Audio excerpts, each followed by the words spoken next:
오늘의 이야기 때로는 우리가 베푸는 호의와 배려가 당연한 권리가 되어버리는 순간이 있습니다. 좋은 사람이 되고 싶었던 마음이 오히려 스스로를 옭아매는 족쇄가 되어버리는 경험. 아마 많은 분들이 고개를 끄덕이고 계실 겁니다. 오늘 우리가 함께 나눌 이야기는 바로 그 지점에서 시작됩니다. 억눌리고 참고 모든 것을 끌어안아야 했던 한 사람의 삶.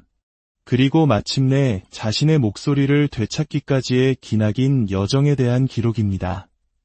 본격적인 이야기에 앞서 침묵 속에서 힘겨워하는 이들의 목소리에 힘을 실어주는 저희 채널의 구독과 좋아요로 함께 해주신다면 저희에게는 더 없는 큰 힘이 될 것입니다.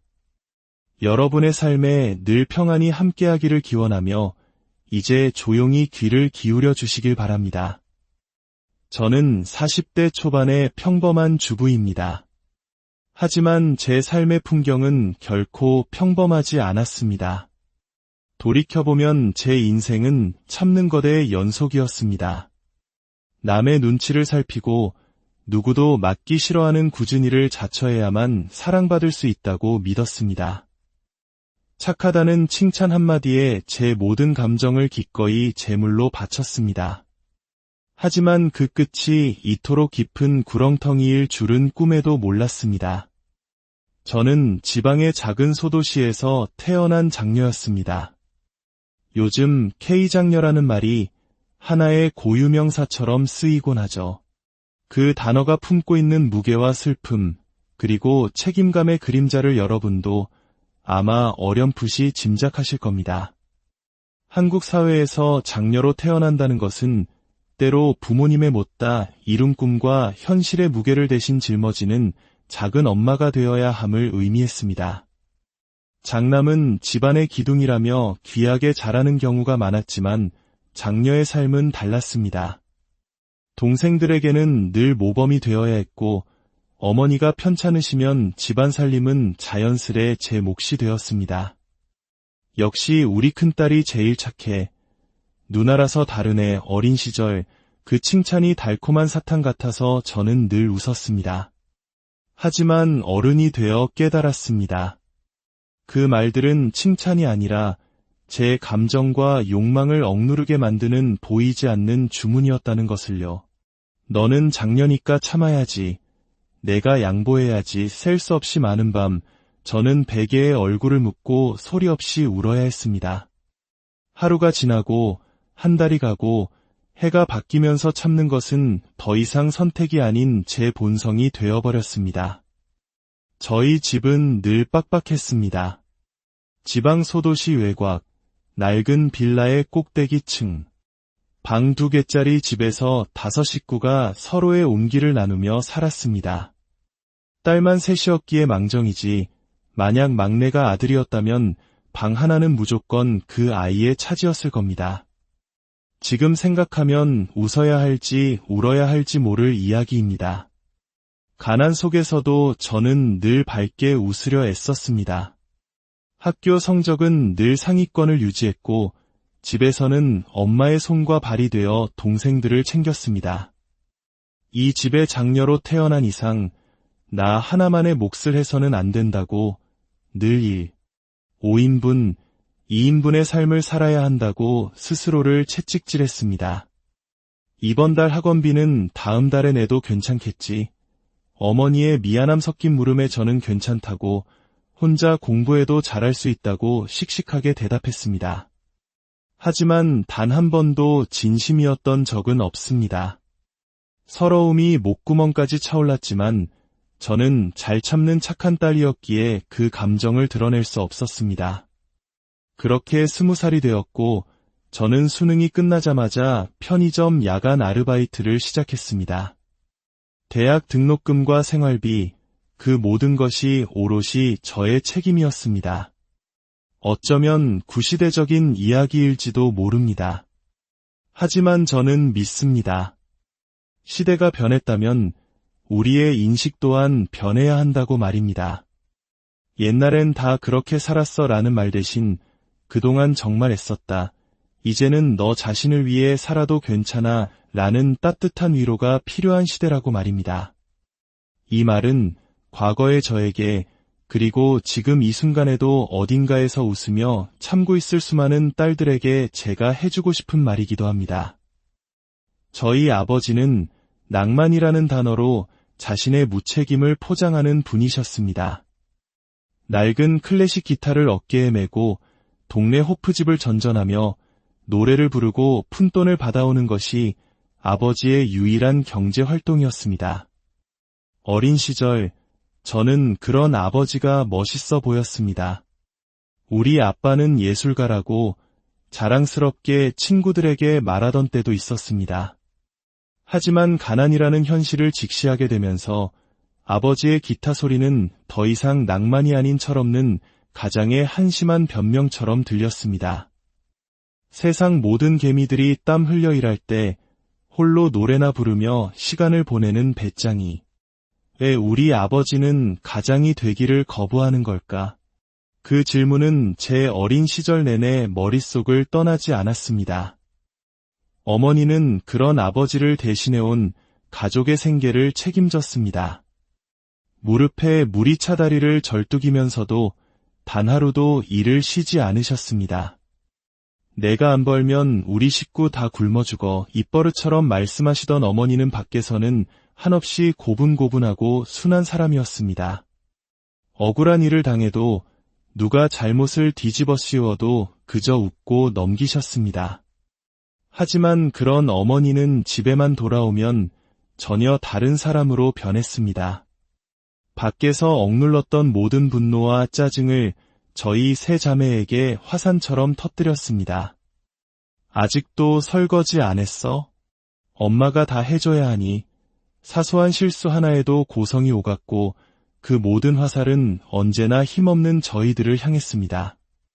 가장 이해할 수 없었던 것은 어머니가 이 모든 상황의 원인인 아버지에게는 단 한 번도 화를 내지 않으셨다는 점입니다. 저는 그 시절 철없는 부모와 어린 동생들 사이에서 홀로 어른이 되어야 했습니다. 말하지 않아도 집안의 분위기를 읽고 엄마의 기분을 살피고 아버지의 눈치를 보며 동생들을 다독였습니다. 그저 평범하게 사랑받고 싶었을 뿐인데 제게 주어진 현실은 너무나 가혹했습니다.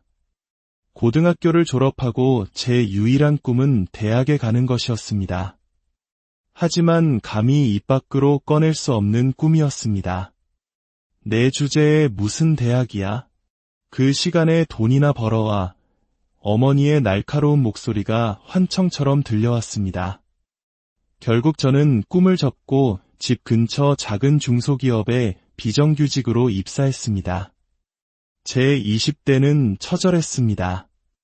정규직이라는 세 글자를 얻기 위해 시키지도 않은 야근을 자청했고 휴일에도 출근해 사무실을 정리했습니다. 누구도 맡지 않으려는 힘든 일을 앞장서서 해결했습니다.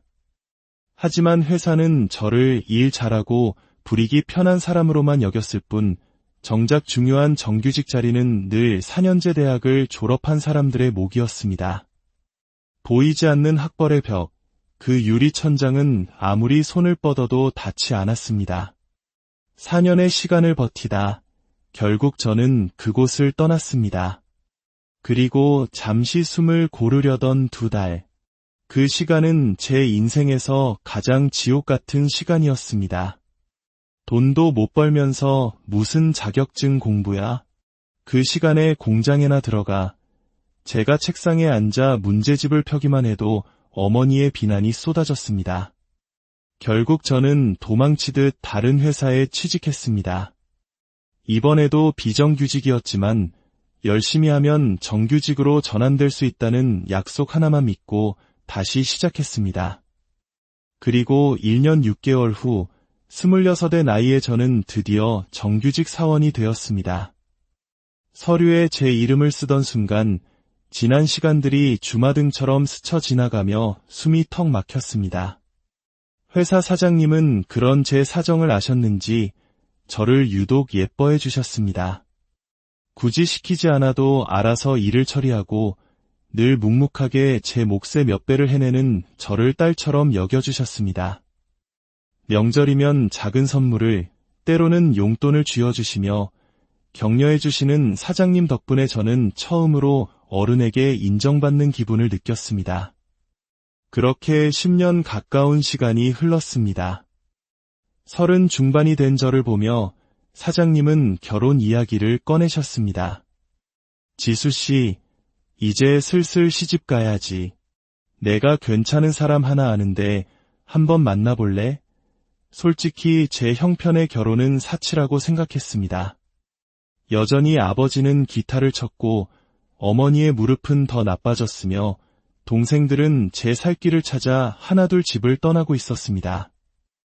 이 가족을 책임져야 한다는 무게감에 결혼은 꿈도 꿀 수 없었습니다. 하지만 저를 안쓰럽게 여기는 사장님의 거듭된 권유를 참아 거절할 수 없었고 그렇게 지금의 남편을 만나게 되었습니다. 그는 자상했고 따뜻했습니다. 무엇보다 저의 어려운 형편을 무시하지 않고 오히려 그 모든 것을 감당해온 저를 존경스럽다고 말해주었습니다. 정말 고생 많았겠어요. 그 한마디에 저는 평생의 서름을 위로받는 기분이었습니다. 그의 시댁이 서울이라는 사실도 마음에 들었습니다. 멀리 떨어져 있으면 귀찮은 일도 줄어들 것이라는 이기적인 계산도 했습니다. 결혼을 약속하고 처음 시댁에 인사를 드리러 간 날, 서울의 한적한 주택가, 예쁜 마당이 있는 단정한 집에서 시어머니는 저를 따뜻하게 맞아주셨습니다. 아이고, 우리 며느리 될 아가씨가 이렇게 예뻤네. 우리는 고부 갈등 같은 거 없이 서로 의지하면서 친딸처럼 지내자. 그 다정한 말에 저는 가슴이 뭉클했습니다. 드디어 저에게도 진짜 가족이 생기는 것 같았습니다. 이 집에서라면 저도 행복해질 수 있을 거라는 희망이 피어올랐습니다. 결혼 준비 내내 시어머니는 예단이니 예물이니 신경 쓰지 말라며 저를 배려해 주셨고 저희 부모님을 만난 자리에서도 딸을 귀하게 키워주셔서 감사하다며 고개를 숙이셨습니다. 저는 그때 그 모든 것이 진심이라고 굳게 믿었습니다. 결혼 후 2년은 제 인생에서 가장 행복한 시간이었습니다. 맞벌이를 하며 경제적으로도 안정을 찾았고 자상한 남편과 함께하는 일상은 따뜻하고 평온했습니다. 그러던 어느 날 남편이 서울 본사로 발령받게 되었고 거의 동시에 저는 임신 사실을 알게 되었습니다. 모든 것이 축복처럼 느껴졌습니다. 가까이에서 저를 예뻐해 주시는 시어머니가 계시니 임신과 육아도 큰 어려움이 없을 것이라 믿었습니다. 하지만 그것은 거대한 착각의 시작이었습니다. 서울로 이사하자마자 시어머니의 태도는 180도 달라졌습니다. 주말마다 저를 시댁으로 불렀고 임신으로 입덧이 심해 밥냄새조차 맡기 힘든 저에게 굳이 청국장을 끓여달라고 요구했습니다. 어머님, 저 입덧이 심해서 그런데. 아이고, 그래도 시어미가 먹고 싶다는데 그 정도는 해줘야지. 그게 며느리 도리 아니겠니? 엄마처럼 잘 챙겨주겠다던 말의 진짜 의미는 저를 엄마처럼 부려먹겠다는 뜻이었습니다. 그동안의 모든 다정함은 저를 쓸모있는 며느리로 만들기 위한 포장이었을 뿐입니다. 남편에게 힘든 상황을 토로했지만 그는 오히려 저를 예민한 사람으로 몰아갔습니다. 우리 엄마가 너랑 친해지고 싶어서 그러는 거잖아. 그것도 이해 못해. 저는 또다시 입을 다물었습니다. 어릴 적부터 그랬던 것처럼 제 감정을 억누르고 상황에 저를 맞추기 시작했습니다. 하지만 시어머니의 행동은 점점 더 노골적으로 변했습니다. 출산이 임박해 산후조리원을 알아보자 시어머니는 제 등짝을 때리며 그런 데는 허영심 많은 애들이나 가는 곳이라며 본인 집에서 산후조리를 하라고 윽박질렀습니다. 시댁에서의 산후조리는 지옥 그 자체였습니다. 갓 태어난 아이를 돌보는 동시에 시어머니의 삼시세끼를 차리고 온갖 집안일을 도맡아야 했습니다. 남편은 그런 저를 조금도 도와주지 않았습니다. 오히려 집에서 애만 보면서 뭐가 그렇게 힘드냐며 저를 비난했습니다. 그러던 어느 날 아이가 고열로 아파 주말에 시댁에 가기 어렵다고 말씀드리자 시어머니는 전화기 너머로 소리를 질렀습니다. 애가 아픈 게 유세니? 너는 애 핑계대고 시댁 일은 하나도 안 하려고 들어. 그 순간 제 안에 무언가 단단히 끊어지는 소리가 들렸습니다. 더 이상은 참을 수 없었습니다. 그날 밤 저는 남편과 시어머니에게 처음으로 반기를 들었습니다. 제가 왜 주말마다 어머님 댁에 가서 일해야 하죠? 저는 어머님 댁 파출부가 아닙니다. 시어머니는 제 뺨을 때렸고 남편은 그런 어머니를 말리지 않았습니다. 저는 그 길로 아이를 데리고 집을 나왔습니다. 그리고 그날 밤 시어머니로부터 한 통의 문자가 도착했습니다. 내일 당장 김장 100포기 할 거니까 와서 거들어라. 안 오면 우리 아들 인생 내가 망치는 줄 알아. 저는 그 문자를 보고 웃음이 터져나왔습니다. 그리고 결심했습니다. 이 지긋지긋한 굴레를 내 손으로 끊어내겠다고. 저는 변호사를 찾아갔습니다. 그동안 모아두었던 시어머니의 폭언이 담긴 통화 녹음과 문자 메시지를 증거로 제출했습니다. 이건 단순한 고부 갈등이 아닙니다. 명백한 정서적 학대이자 가사 노동 착취입니다. 변호사의 말에 저는 확신을 얻었습니다. 법 위에 상식이 있다는 것을, 그리고 그들의 행동은 상식 밖의 일이라는 것을 세상에 증명하고 싶었습니다. 저는 남편과 시어머니에게 이혼 소송과 함께 정서적 학대에 대한 위자료 청구 소송을 제기했습니다. 며칠 뒤 저는 지역 맘카페에 짧은 글 하나를 올렸습니다. 시댁에서 밤 11시에 김장 100포기 시키는 거, 이거 정서적 학대 맞죠? 신고하려고요. 글은 올린 지 몇 분 만에 삭제했지만 그 짧은 시간 동안 수많은 사람들이 스크린샷을 퍼나르기 시작했습니다. 소문은 눈덩이처럼 불어났고 동네 전체에 저희 시댁 이야기가 쫙 퍼졌습니다. 평판을 중시하던 시어머니는 동네에서 고개를 들고 다니지 못했고 그 많던 교회 친구들의 연락도 모두 끊겼습니다. 그제야 남편과 시어머니는 제 앞에 무릎을 꿇고 사과했습니다. 하지만 너무 늦었습니다. 그들의 사과에 제 마음은 조금도 흔들리지 않았습니다. 재판은 의외로 순조롭게 진행되었습니다. 남편의 방관은 아내에 대한 정서적 학대에 동조한 것으로 인정되었고 저는 재산분할과 함께 이자료 3천만 원을 받게 되었습니다. 이혼 후 저는 다시 맘카페에 글을 올렸습니다. 김치 하나로 시댁망신 주고 이자료 받고 당당하게 이혼했습니다. 그 글로 저는 맘카페에서 김치로 혁명을 일으킨 며느리라는 별명을 얻었습니다. 남편은 회사에서 밤 11시에 김장시킨 남자로 낙인 찍혀 승진해서 누락되었고 시어머니는 최근 무료 복지관에서 홀로 김장 봉사를 하고 있다는 소식을 전해 들었습니다. 이젠 스스로를 위해 김장을 하게 된 셈이니 참 아이러니한 결말입니다. 지금 저는 아이와 함께 단둘이 살고 있습니다. 지긋지긋했던 친정과의 관계도 정리했습니다. 혼자 벌고 혼자 아이를 키우는 삶이 고단할 때도 있지만 더 이상 억울하지도 눈물 나지도 않습니다. 오롯이 나 자신과 내 아이를 위해 살아가는 지금의 삶이 저는 더없이 행복합니다. 기나긴 터널을 지나 마침내 제 손으로 제 삶의 행복을 쟁취했습니다.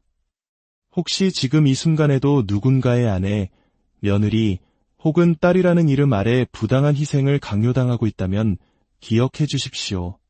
당신은 더 이상 참지 않아도 괜찮습니다. 당신의 삶의 주인은 오늘의 이야기대로는 우리가 베푸는 호의와 배려가 당연한 권리가 되어버리는 순간이 있습니다. 좋은 사람이 되고 싶었던 마음이 오히려 스스로를 옭아매는 족쇄가 되어버리는 경험. 아마 많은 분들이 고개를 끄덕이고 계실 겁니다. 오늘 우리가 함께 나눌 이야기는 바로 그 지점에서 시작됩니다. 억눌리고 참고 모든 것을 끌어안아야 했던 한 사람의 삶. 그리고 마침내 자신의 목소리를 되찾기까지의 기나긴 여정에 대한 기록입니다. 본격적인 이야기에 앞서 침묵 속에서 힘겨워하는 이들의 목소리에 힘을 실어주는 저희 채널의 구독과 좋아요로 함께 해주신다면 저희에게는 더 없는 큰 힘이 될 것입니다. 여러분의 삶에 늘 평안이 함께하기를 기원하며 이제 조용히 귀를 기울여 주시길 바랍니다. 저는 40대 초반의 평범한 주부입니다. 하지만 제 삶의 풍경은 결코 평범하지 않았습니다. 돌이켜보면 제 인생은 참는 것의 연속이었습니다. 남의 눈치를 살피고 누구도 맡기 싫어하는 꾸준히를 자처해야만 사랑받을 수 있다고 믿었습니다. 착하다는 칭찬 한마디에 제 모든 감정을 기꺼이 제물로 바쳤습니다. 하지만 그 끝이 이토록 깊은 구렁텅이일 줄은 꿈에도 몰랐습니다. 저는 지방의 작은 소도시에서 태어난 장녀였습니다. 요즘 K장녀라는 말이 하나의 고유명사처럼 쓰이곤 하죠. 그 단어가 품고 있는 무게와 슬픔, 그리고 책임감의 그림자를 여러분도 아마 어렴풋이 짐작하실 겁니다. 한국 사회에서 장녀로 태어난다는 것은 때로 부모님의 못다 이룬 꿈과 현실의 무게를 대신 짊어지는 작은 엄마가 되어야 함을 의미했습니다. 장남은 집안의 기둥이라며 귀하게 자라는 경우가 많았지만 장녀의 삶은 달랐습니다. 동생들에게는 늘 모범이 되어야 했고 어머니가 편찮으시면 집안 살림은 자연스레 제 몫이 되었습니다. 역시 우리 큰딸이 제일 착해. 누나라서 다르네. 어린 시절 그 칭찬이 달콤한 사탕 같아서 저는 늘 웃었습니다. 하지만 어른이 되어 깨달았습니다. 그 말들은 칭찬이 아니라 제 감정과 욕망을 억누르게 만드는 보이지 않는 주문이었다는 것을요. 너는 장녀니까 참아야지. 내가 양보해야지. 셀 수 없이 많은 밤 저는 베개에 얼굴을 묻고 소리 없이 울어야 했습니다. 하루가 지나고 한 달이 가고 해가 바뀌면서 참는 것은 더 이상 선택이 아닌 제 본성이 되어버렸습니다. 저희 집은 늘 빡빡했습니다. 지방 소도시 외곽, 낡은 빌라의 꼭대기층, 방 2개짜리 집에서 5 식구가 서로의 온기를 나누며 살았습니다. 딸만 셋이었기에 망정이지, 만약 막내가 아들이었다면 방 하나는 무조건 그 아이의 차지였을 겁니다. 지금 생각하면 웃어야 할지 울어야 할지 모를 이야기입니다. 가난 속에서도 저는 늘 밝게 웃으려 애썼습니다. 학교 성적은 늘 상위권을 유지했고 집에서는 엄마의 손과 발이 되어 동생들을 챙겼습니다. 이 집의 장녀로 태어난 이상 나 하나만의 몫을 해서는 안 된다고 늘 5인분, 2인분의 삶을 살아야 한다고 스스로를 채찍질했습니다. 이번 달 학원비는 다음 달에 내도 괜찮겠지. 어머니의 미안함 섞인 물음에 저는 괜찮다고 혼자 공부해도 잘할 수 있다고 씩씩하게 대답했습니다. 하지만 단 한 번도 진심이었던 적은 없습니다. 서러움이 목구멍까지 차올랐지만 저는 잘 참는 착한 딸이었기에 그 감정을 드러낼 수 없었습니다. 그렇게 20살이 되었고 저는 수능이 끝나자마자 편의점 야간 아르바이트를 시작했습니다. 대학 등록금과 생활비, 그 모든 것이 오롯이 저의 책임이었습니다. 어쩌면 구시대적인 이야기일지도 모릅니다. 하지만 저는 믿습니다. 시대가 변했다면 우리의 인식 또한 변해야 한다고 말입니다. 옛날엔 다 그렇게 살았어 라는 말 대신 그동안 정말 애썼다. 이제는 너 자신을 위해 살아도 괜찮아 라는 따뜻한 위로가 필요한 시대라고 말입니다. 이 말은 과거의 저에게 그리고 지금 이 순간에도 어딘가에서 웃으며 참고 있을 수많은 딸들에게 제가 해주고 싶은 말이기도 합니다. 저희 아버지는 낭만이라는 단어로 자신의 무책임을 포장하는 분이셨습니다. 낡은 클래식 기타를 어깨에 메고 동네 호프집을 전전하며 노래를 부르고 푼돈을 받아오는 것이 아버지의 유일한 경제 활동이었습니다. 어린 시절 저는 그런 아버지가 멋있어 보였습니다. 우리 아빠는 예술가라고 자랑스럽게 친구들에게 말하던 때도 있었습니다. 하지만 가난이라는 현실을 직시하게 되면서 아버지의 기타 소리는 더 이상 낭만이 아닌 철없는 가장의 한심한 변명처럼 들렸습니다. 세상 모든 개미들이 땀 흘려 일할 때 홀로 노래나 부르며 시간을 보내는 배짱이. 왜 우리 아버지는 가장이 되기를 거부하는 걸까? 그 질문은 제 어린 시절 내내 머릿속을 떠나지 않았습니다. 어머니는 그런 아버지를 대신해온 가족의 생계를 책임졌습니다. 무릎에 물이 차 다리를 절뚝이면서도 단 하루도 일을 쉬지 않으셨습니다. 내가 안 벌면 우리 식구 다 굶어 죽어 입버릇처럼 말씀하시던 어머니는 밖에서는 한없이 고분고분하고 순한 사람이었습니다. 억울한 일을 당해도 누가 잘못을 뒤집어 씌워도 그저 웃고 넘기셨습니다. 하지만 그런 어머니는 집에만 돌아오면 전혀 다른 사람으로 변했습니다. 밖에서 억눌렀던 모든 분노와 짜증을 저희 세 자매에게 화산처럼 터뜨렸습니다. 아직도 설거지 안 했어? 엄마가 다 해줘야 하니. 사소한 실수 하나에도 고성이 오갔고 그 모든 화살은 언제나 힘없는 저희들을 향했습니다. 가장 이해할 수 없었던 것은 어머니가 이 모든 상황의 원인인 아버지에게는 단 한 번도 화를 내지 않으셨다는 점입니다. 저는 그 시절 철없는 부모와 어린 동생들 사이에서 홀로 어른이 되어야 했습니다. 말하지 않아도 집안의 분위기를 읽고 엄마의 기분을 살피고 아버지의 눈치를 보며 동생들을 다독였습니다. 그저 평범하게 사랑받고 싶었을 뿐인데 제게 주어진 현실은 너무나 가혹했습니다. 고등학교를 졸업하고 제 유일한 꿈은 대학에 가는 것이었습니다. 하지만 감히 입 밖으로 꺼낼 수 없는 꿈이었습니다. 내 주제에 무슨 대학이야? 그 시간에 돈이나 벌어와. 어머니의 날카로운 목소리가 환청처럼 들려왔습니다. 결국 저는 꿈을 접고 집 근처 작은 중소기업에 비정규직으로 입사했습니다. 제 20대는 처절했습니다. 정규직이라는 세 글자를 얻기 위해 시키지도 않은 야근을 자청했고 휴일에도 출근해 사무실을 정리했습니다. 누구도 맡지 않으려는 힘든 일을 앞장서서 해결했습니다. 하지만 회사는 저를 일 잘하고 불이기 편한 사람으로만 여겼을 뿐 정작 중요한 정규직 자리는 늘 4년제 대학을 졸업한 사람들의 몫이었습니다. 보이지 않는 학벌의 벽, 그 유리천장은 아무리 손을 뻗어도 닿지 않았습니다. 4년의 시간을 버티다 결국 저는 그곳을 떠났습니다. 그리고 잠시 숨을 고르려던 2달.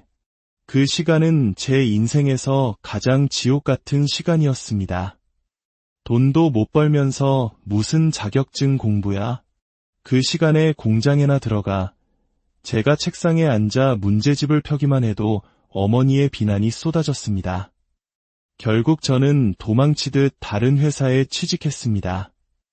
이번에도 비정규직이었지만 열심히 하면 정규직으로 전환될 수 있다는 약속 하나만 믿고 다시 시작했습니다. 그리고 1년 6개월 후 26의 나이에 저는 드디어 정규직 사원이 되었습니다. 서류에 제 이름을 쓰던 순간 지난 시간들이 주마등처럼 스쳐 지나가며 숨이 턱 막혔습니다. 회사 사장님은 그런 제 사정을 아셨는지 저를 유독 예뻐해 주셨습니다. 굳이 시키지 않아도 알아서 일을 처리하고 늘 묵묵하게 제 몫의 몇 배를 해내는 저를 딸처럼 여겨주셨습니다. 명절이면 작은 선물을, 때로는 용돈을 쥐어주시며 격려해주시는 사장님 덕분에 저는 처음으로 어른에게 인정받는 기분을 느꼈습니다. 그렇게 10년 가까운 시간이 흘렀습니다. 30 중반이 된 저를 보며 사장님은 결혼 이야기를 꺼내셨습니다. 지수씨, 이제 슬슬 시집 가야지. 내가 괜찮은 사람 하나 아는데 한번 만나볼래? 솔직히 제 형편의 결혼은 사치라고 생각했습니다. 여전히 아버지는 기타를 쳤고 어머니의 무릎은 더 나빠졌으며 동생들은 제 살 길을 찾아 하나둘 집을 떠나고 있었습니다. 이 가족을 책임져야 한다는 무게감에 결혼은 꿈도 꿀 수 없었습니다. 하지만 저를 안쓰럽게 여기는 사장님의 거듭된 권유를 참아 거절할 수 없었고 그렇게 지금의 남편을 만나게 되었습니다. 그는 자상했고 따뜻했습니다. 무엇보다 저의 어려운 형편을 무시하지 않고 오히려 그 모든 것을 감당해온 저를 존경스럽다고 말해주었습니다. 정말 고생 많았겠어요. 그 한마디에 저는 평생의 서름을 위로받는 기분이었습니다. 그의 시댁이 서울이라는 사실도 마음에 들었습니다. 멀리 떨어져 있으면 귀찮은 일도 줄어들 것이라는 이기적인 계산도 했습니다. 결혼을 약속하고 처음 시댁에 인사를 드리러 간 날, 서울의 한적한 주택가, 예쁜 마당이 있는 단정한 집에서 시어머니는 저를 따뜻하게 맞아주셨습니다.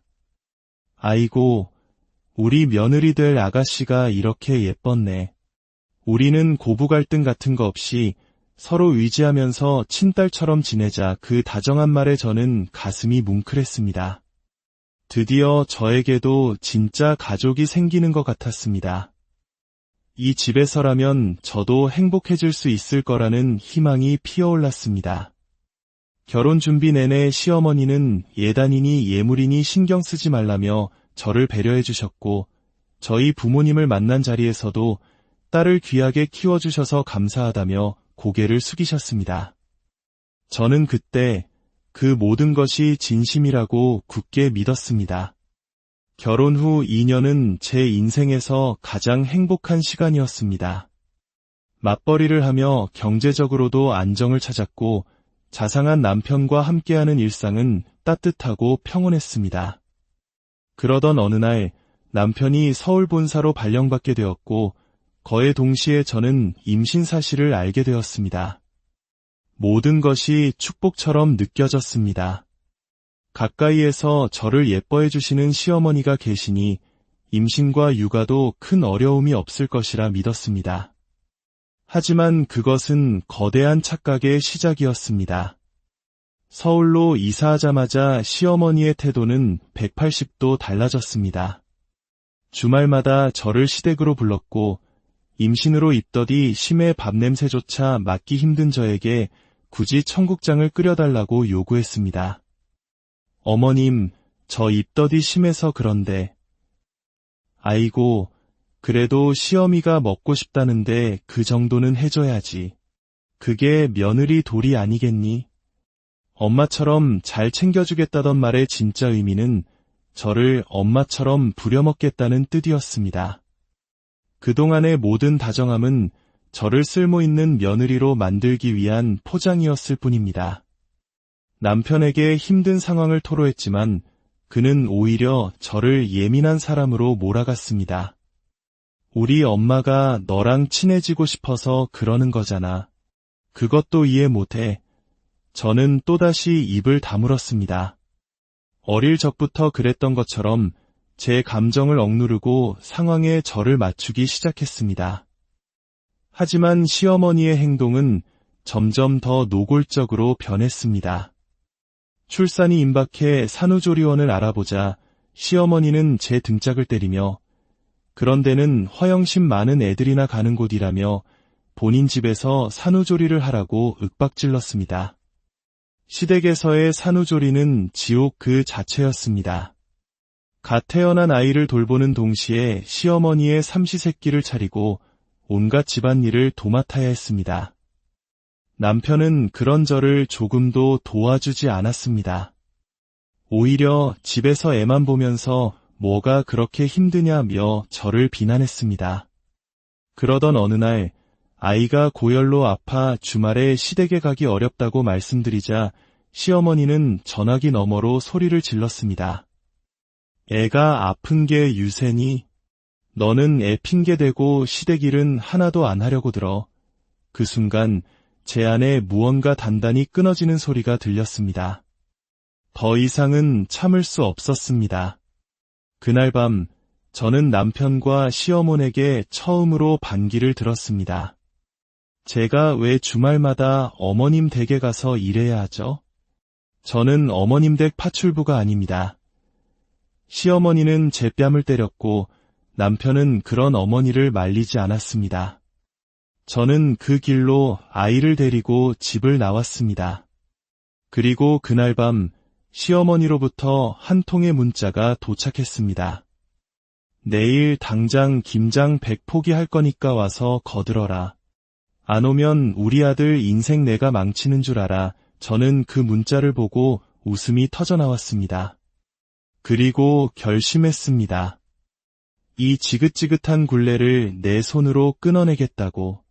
저는 변호사를 찾아갔습니다.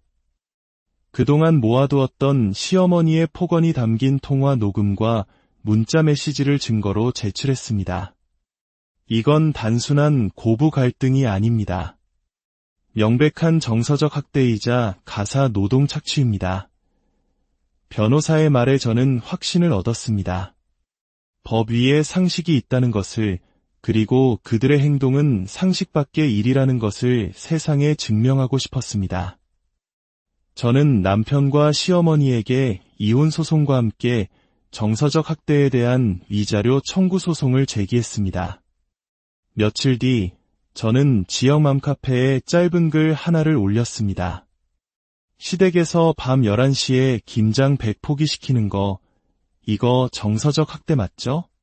신고하려고요. 글은 올린 지 몇 분 만에 삭제했지만 그 짧은 시간 동안 수많은 사람들이 스크린샷을 퍼나르기 시작했습니다. 소문은 눈덩이처럼 불어났고 동네 전체에 저희 시댁 이야기가 쫙 퍼졌습니다. 평판을 중시하던 시어머니는 동네에서 고개를 들고 다니지 못했고 그 많던 교회 친구들의 연락도 모두 끊겼습니다. 그제야 남편과 시어머니는 제 앞에 무릎을 꿇고 사과했습니다. 하지만 너무 늦었습니다. 그들의 사과에 제 마음은 조금도 흔들리지 않았습니다. 재판은 의외로 순조롭게 진행되었습니다. 남편의 방관은 아내에 대한 정서적 학대에 동조한 것으로 인정되었고 저는 재산분할과 함께 이자료 3천만 원을 받게 되었습니다. 이혼 후 저는 다시 맘카페에 글을 올렸습니다. 김치 하나로 시댁 망신 주고 이자료 받고 당당하게 이혼했습니다. 그 글로 저는 맘카페에서 김치로 혁명을 일으킨 며느리라는 별명을 얻었습니다. 남편은 회사에서 밤 11시에 김장시킨 남자로 낙인 찍혀 승진해서 누락되었고 시어머니는 최근 무료 복지관에서 홀로 김장 봉사를 하고 있다는 소식을 전해 들었습니다. 이젠 스스로를 위해 김장을 하게 된 셈이니 참 아이러니한 결말입니다. 지금 저는 아이와 함께 단둘이 살고 있습니다. 지긋지긋했던 친정과의 관계도 정리했습니다. 혼자 벌고 혼자 아이를 키우는 삶이 고단할 때도 있지만 더 이상 억울하지도 눈물 나지도 않습니다. 오롯이 나 자신과 내 아이를 위해 살아가는 지금의 삶이 저는 더없이 행복합니다. 기나긴 터널을 지나 마침내 제 손으로 제 삶의 행복을 쟁취했습니다. 혹시 지금 이 순간에도 누군가의 아내, 며느리 혹은 딸이라는 이름 아래 부당한 희생을 강요당하고 있다면 기억해 주십시오. 당신은 더 이상 참지 않아도 괜찮습니다. 당신의 삶의 주인은 오늘의 이야기대로는 우리가 베푸는 호의와 배려가 당연한 권리가 되어버리는 순간이 있습니다. 좋은 사람이 되고 싶었던 마음이 오히려 스스로를 올가매는 족쇄가 되어버리는 경험. 아마 많은 분들이 고개를 끄덕이고 계실 겁니다. 오늘 우리가 함께 나눌 이야기는 바로 그 지점에서 시작됩니다. 억눌리고 참고 모든 것을 끌어안아야 했던 한 사람의 삶. 그리고 마침내 자신의 목소리를 되찾기까지의 기나긴 여정에 대한 기록입니다. 본격적인 이야기에 앞서 침묵 속에서 힘겨워하는 이들의 목소리에 힘을 실어주는 저희 채널의 구독과 좋아요로 함께 해주신다면 저희에게는 더 없는 큰 힘이 될 것입니다. 여러분의 삶에 늘 평안이 함께하기를 기원하며 이제 조용히 귀를 기울여 주시길 바랍니다. 저는 40대 초반의 평범한 주부입니다. 하지만 제 삶의 풍경은 결코 평범하지 않았습니다. 돌이켜보면 제 인생은 참는 것의 연속이었습니다. 남의 눈치를 살피고 누구도 맡기 싫어하는 굳은 일을 자처해야만 사랑받을 수 있다고 믿었습니다. 착하다는 칭찬 한마디에 제 모든 감정을 기꺼이 제물로 바쳤습니다. 하지만 그 끝이 이토록 깊은 구렁텅이일 줄은 꿈에도 몰랐습니다. 저는 지방의 작은 소도시에서 태어난 장녀였습니다. 요즘 K장녀라는 말이 하나의 고유명사처럼 쓰이곤 하죠.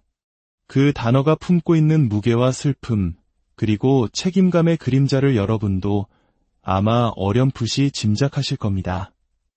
한국 사회에서 장녀로 태어난다는 것은 때로 부모님의 못다 이룬 꿈과 현실의 무게를 대신 짊어지는 작은 엄마가 되어야 함을 의미했습니다. 장남은 집안의 기둥이라며 귀하게 자라는 경우가 많았지만 장녀의 삶은 달랐습니다. 동생들에게는 늘 모범이 되어야 했고 어머니가 편찮으시면 집안 살림은 자연스레 제 몫이 되었습니다. 역시 우리 큰딸이 제일 착해. 누나라서 다르네. 어린 시절 그 칭찬이 달콤한 사탕 같아서 저는 늘 웃었습니다. 하지만 어른이 되어 깨달았습니다. 그 말들은 칭찬이 아니라 제 감정과 욕망을 억누르게 만드는 보이지 않는 주문이었다는 것을요. 너는 장녀니까 참아야지. 내가 양보해야지. 셀 수 없이 많은 밤 저는 베개에 얼굴을 묻고 소리 없이 울어야 했습니다. 하루가 지나고 한 달이 가고 해가 바뀌면서 참는 것은 더 이상 선택이 아닌 제 본성이 되어버렸습니다. 저희 집은 늘 빡빡했습니다. 지방 소도시 외곽, 낡은 빌라의 꼭대기층, 방 2개짜리 집에서 5 식구가 서로의 온기를 나누며 살았습니다. 딸만 셋이었기에 망정이지, 만약 막내가 아들이었다면 방 하나는 무조건 그 아이의 차지였을 겁니다. 지금 생각하면 웃어야 할지 울어야 할지 모를 이야기입니다. 가난 속에서도 저는 늘 밝게 웃으려 애썼습니다. 학교 성적은 늘 상위권을 유지했고 집에서는 엄마의 손과 발이 되어 동생들을 챙겼습니다. 이 집의 장녀로 태어난 이상 나 하나만의 몫을 해서는 안 된다고 늘 5인분, 2인분의 삶을 살아야 한다고 스스로를 채찍질했습니다. 이번 달 학원비는 다음 달에 내도 괜찮겠지. 어머니의 미안함 섞인 물음에 저는 괜찮다고 혼자 공부해도 잘할 수 있다고 씩씩하게 대답했습니다. 하지만 단 한 번도 진심이었던 적은 없습니다. 서러움이 목구멍까지 차올랐지만 저는 잘 참는 착한 딸이었기에 그 감정을 드러낼 수 없었습니다. 그렇게 20살이 되었고 저는 수능이 끝나자마자 편의점 야간 아르바이트를 시작했습니다. 대학 등록금과 생활비, 그 모든 것이 오롯이 저의 책임이었습니다. 어쩌면 구시대적인 이야기일지도 모릅니다. 하지만 저는 믿습니다. 시대가 변했다면 우리의 인식 또한 변해야 한다고 말입니다. 옛날엔 다 그렇게 살았어 라는 말 대신 그동안 정말 애썼다. 이제는 너 자신을 위해 살아도 괜찮아 라는 따뜻한 위로가 필요한 시대라고 말입니다. 이 말은 과거의 저에게 그리고 지금 이 순간에도 어딘가에서 웃으며 참고 있을 수많은 딸들에게 제가 해주고 싶은 말이기도 합니다. 저희 아버지는 낭만이라는 단어로 자신의 무책임을 포장하는 분이셨습니다. 낡은 클래식 기타를 어깨에 메고 동네 호프집을 전전하며 노래를 부르고 푼돈을 받아오는 것이 아버지의 유일한 경제 활동이었습니다. 어린 시절 저는 그런 아버지가 멋있어 보였습니다. 우리 아빠는 예술가라고 자랑스럽게 친구들에게 말하던 때도 있었습니다. 하지만 가난이라는 현실을 직시하게 되면서 아버지의 기타 소리는 더 이상 낭만이 아닌 철없는 가장의 한심한 변명처럼 들렸습니다. 세상 모든 개미들이 땀 흘려 일할 때 홀로 노래나 부르며 시간을 보내는 배짱이. 왜 우리 아버지는 가장이 되기를 거부하는 걸까? 그 질문은 제 어린 시절 내내 머릿속을 떠나지 않았습니다. 어머니는 그런 아버지를 대신해온 가족의 생계를 책임졌습니다. 무릎에 물이 차 다리를 절뚝이면서도 단 하루도 일을 쉬지 않으셨습니다. 내가 안 벌면 우리 식구 다 굶어 죽어 입버릇처럼 말씀하시던 어머니는 밖에서는 한없이 고분고분하고 순한 사람이었습니다. 억울한 일을 당해도 누가 잘못을 뒤집어 씌워도 그저 웃고 넘기셨습니다. 하지만 그런 어머니는 집에만 돌아오면 전혀 다른 사람으로 변했습니다. 밖에서 억눌렀던 모든 분노와 짜증을 저희 세 자매에게 화산처럼 터뜨렸습니다. 아직도 설거지 안 했어? 엄마가 다 해줘야 하니. 사소한 실수 하나에도 고성이 오갔고 그 모든 화살은 언제나 힘없는 저희들을 향했습니다. 가장 이해할 수 없었던 것은 어머니가 이 모든 상황의 원인인 아버지에게는 단 한 번도 화를 내지 않으셨다는 점입니다. 저는 그 시절 철없는 부모와 어린 동생들 사이에서 홀로 어른이 되어야 했습니다. 말하지 않아도 집안의 분위기를 읽고 엄마의 기분을 살피고 아버지의 눈치를 보며 동생들을 다독였습니다. 그저 평범하게 사랑받고 싶었을 뿐인데 제게 주어진 현실은 너무나 가혹했습니다.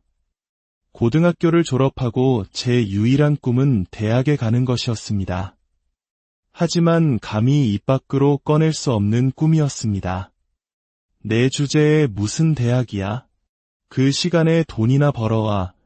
어머니의 날카로운 목소리가 환청처럼 들려왔습니다. 결국 저는 꿈을 접고 집 근처 작은 중소기업에 비정규직으로 입사했습니다. 제 20대는 처절했습니다. 정규직이라는 세 글자를 얻기 위해 시키지도 않은 야근을 자청했고 휴일에도 출근해 사무실을 정리했습니다. 누구도 맡지 않으려는 힘든 일을 앞장서서 해결했습니다. 하지만 회사는 저를 일 잘하고 불이기 편한 사람으로만 여겼을 뿐 정작 중요한 정규직 자리는 늘 4년제 대학을 졸업한 사람들의 몫이었습니다. 보이지 않는 학벌의 벽, 그 유리 천장은 아무리 손을 뻗어도 닿지 않았습니다. 4년의 시간을 버티다 결국 저는 그곳을 떠났습니다. 그리고 잠시 숨을 고르려던 2달. 그 시간은 제 인생에서 가장 지옥 같은 시간이었습니다. 돈도 못 벌면서 무슨 자격증 공부야? 그 시간에 공장에나 들어가. 제가 책상에 앉아 문제집을 펴기만 해도 어머니의 비난이 쏟아졌습니다. 결국 저는 도망치듯 다른 회사에 취직했습니다.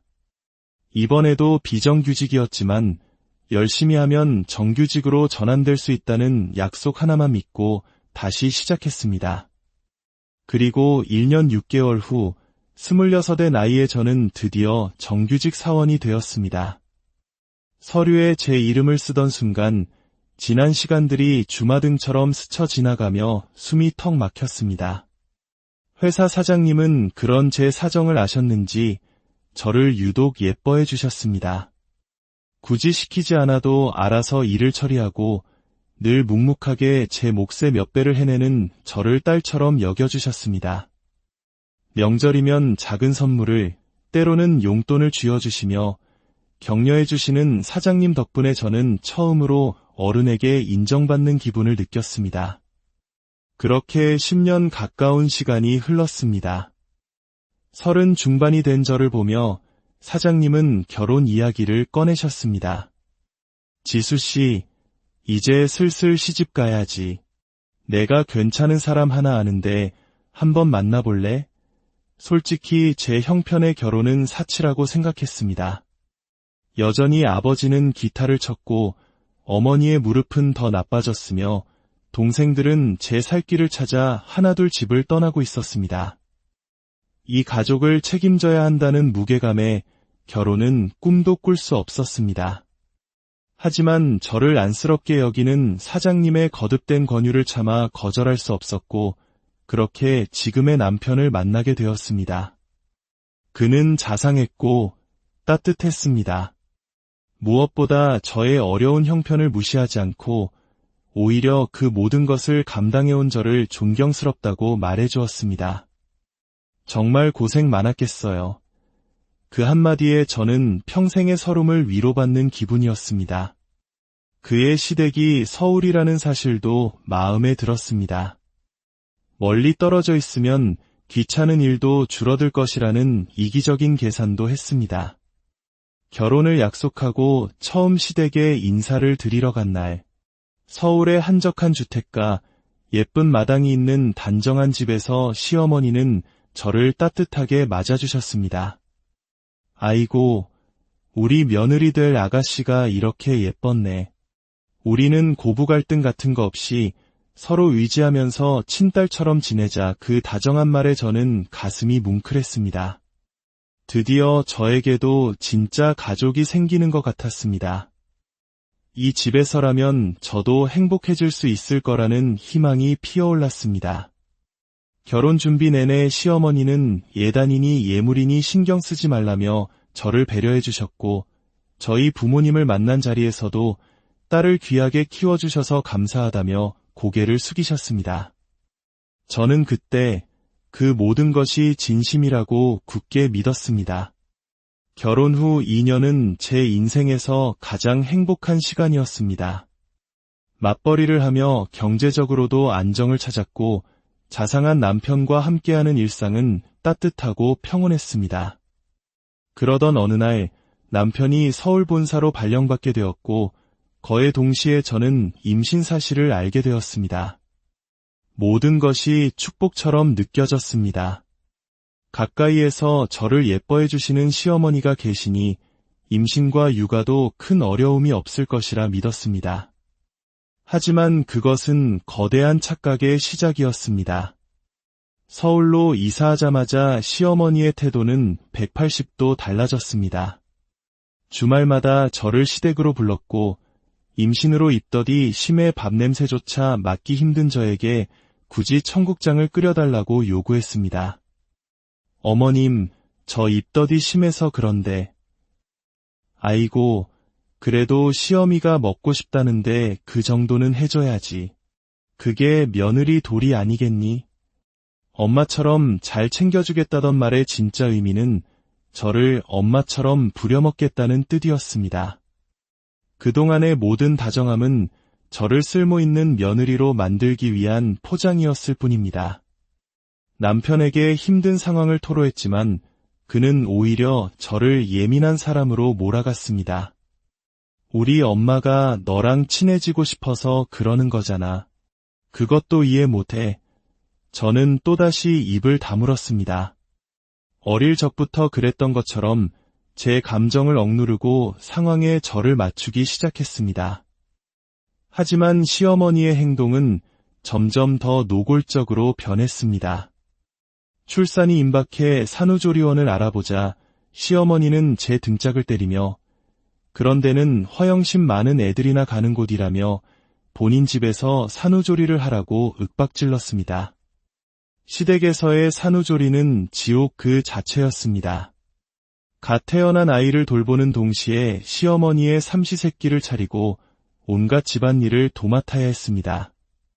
남편은 그런 저를 조금도 도와주지 않았습니다. 오히려 집에서 애만 보면서 뭐가 그렇게 힘드냐며 저를 비난했습니다. 그러던 어느 날 아이가 고열로 아파 주말에 시댁에 가기 어렵다고 말씀드리자 시어머니는 전화기 너머로 소리를 질렀습니다. 애가 아픈 게 유세니? 너는 애 핑계대고 시댁일은 하나도 안 하려고 들어. 그 순간 제 안에 무언가 단단히 끊어지는 소리가 들렸습니다. 더 이상은 참을 수 없었습니다. 그날 밤 저는 남편과 시어머니에게 처음으로 반기를 들었습니다. 제가 왜 주말마다 어머님 댁에 가서 일해야 하죠? 저는 어머님 댁 파출부가 아닙니다. 시어머니는 제 뺨을 때렸고 남편은 그런 어머니를 말리지 않았습니다. 저는 그 길로 아이를 데리고 집을 나왔습니다. 그리고 그날 밤 시어머니로부터 한 통의 문자가 도착했습니다. 내일 당장 김장 100포기 할 거니까 와서 거들어라. 안 오면 우리 아들 인생 내가 망치는 줄 알아. 저는 그 문자를 보고 웃음이 터져나왔습니다. 그리고 결심했습니다. 이 지긋지긋한 굴레를 내 손으로 끊어내겠다고. 저는 변호사를 찾아갔습니다. 그동안 모아두었던 시어머니의 폭언이 담긴 통화 녹음과 문자 메시지를 증거로 제출했습니다. 이건 단순한 고부 갈등이 아닙니다. 명백한 정서적 학대이자 가사 노동 착취입니다. 변호사의 말에 저는 확신을 얻었습니다. 법 위에 상식이 있다는 것을, 그리고 그들의 행동은 상식 밖의 일이라는 것을 세상에 증명하고 싶었습니다. 저는 남편과 시어머니에게 이혼 소송과 함께 정서적 학대에 대한 위자료 청구 소송을 제기했습니다. 며칠 뒤 저는 지역 맘카페에 짧은 글 하나를 올렸습니다. 시댁에서 밤 11시에 김장 100포기 시키는 거, 이거 정서적 학대 맞죠? 신고하려고요. 글은 올린 지 몇 분 만에 삭제했지만 그 짧은 시간 동안 수많은 사람들이 스크린샷을 퍼나르기 시작했습니다. 소문은 눈덩이처럼 불어났고 동네 전체에 저희 시댁 이야기가 쫙 퍼졌습니다. 평판을 중시하던 시어머니는 동네에서 고개를 들고 다니지 못했고 그 많던 교회 친구들의 연락도 모두 끊겼습니다. 그제야 남편과 시어머니는 제 앞에 무릎을 꿇고 사과했습니다. 하지만 너무 늦었습니다. 그들의 사과에 제 마음은 조금도 흔들리지 않았습니다. 재판은 의외로 순조롭게 진행되었습니다. 남편의 방관은 아내에 대한 정서적 학대에 동조한 것으로 인정되었고 저는 재산분할과 함께 이자료 3천만 원을 받게 되었습니다. 이혼 후 저는 다시 맘카페에 글을 올렸습니다. 김치 하나로 시댁망신 주고 이자료 받고 당당하게 이혼했습니다. 그 글로 저는 맘카페에서 김치로 혁명을 일으킨 며느리라는 별명을 얻었습니다. 남편은 회사에서 밤 11시에 김장시킨 남자로 낙인 찍혀 승진해서 누락되었고 시어머니는 최근 무료 복지관에서 홀로 김장 봉사를 하고 있다는 소식을 전해 들었습니다. 이젠 스스로를 위해 김장을 하게 된 셈이니 참 아이러니한 결말입니다. 지금 저는 아이와 함께 단둘이 살고 있습니다. 지긋지긋했던 친정과의 관계도 정리했습니다. 혼자 벌고 혼자 아이를 키우는 삶이 고단할 때도 있지만 더 이상 억울하지도 눈물 나지도 않습니다. 오롯이 나 자신과 내 아이를 위해 살아가는 지금의 삶이 저는 더없이 행복합니다. 기나긴 터널을 지나 마침내 제 손으로 제 삶의 행복을 쟁취했습니다. 혹시 지금 이 순간에도 누군가의 아내, 며느리 혹은 딸이라는 이름 아래 부당한 희생을 강요당하고 있다면 기억해 주십시오.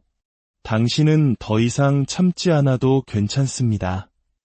당신의 삶의 주인은 오늘의 이야기대로는 우리가 베푸는 호의와 배려가 당연한 권리가 되어버리는 순간이 있습니다. 좋은 사람이 되고 싶었던 마음이 오히려 스스로를 올가매는 족쇄가 되어버리는 경험. 아마 많은 분들이 고개를 끄덕이고 계실 겁니다. 오늘 우리가 함께 나눌 이야기는 바로 그 지점에서 시작됩니다. 억눌리고 참고 모든 것을 끌어안아야 했던 한 사람의 삶. 그리고 마침내 자신의 목소리를 되찾기까지의 기나긴 여정에 대한 기록입니다. 본격적인 이야기에 앞서 침묵 속에서 힘겨워하는 이들의 목소리에 힘을 실어주는 저희 채널의 구독과 좋아요로 함께해 주신다면 저희에게는 더 없는 큰 힘이 될 것입니다. 여러분의 삶에 늘 평안이 함께하기를 기원하며 이제 조용히 귀를 기울여